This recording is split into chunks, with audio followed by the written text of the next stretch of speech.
मोदींच्या हस्ते नागपुरात माधव नेत्रालयाची पायाभरणी, दीक्षाभूमीसह RSS मुख्यालयाला भेट, मोदींकडून संघाचं भरभरून कौतुक। प्रशांत कोरटकरला 14 दिवसांची न्यायालयीन कोठडी, कोरटकर आजच जामिनासाठी अर्ज करणार।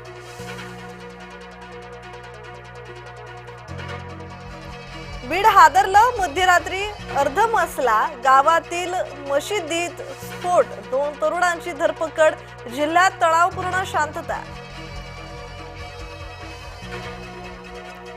मनसेचा आज गुढीपाडवा मेळावा, राज ठाकरे काय बोलणार याकडे लक्ष, मेळाव्याची जय्यत तयारी।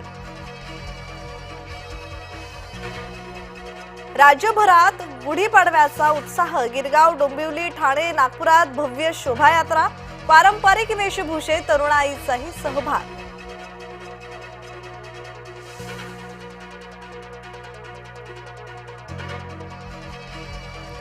गुढीपाडव्यानिमित्त राज्यातील मंदिरही सजली, विठ्ठल, तुळजाभवानी, दगडूशेठ मंदिरात गर्दी, संत एकनाथ मंदिरही सजलं।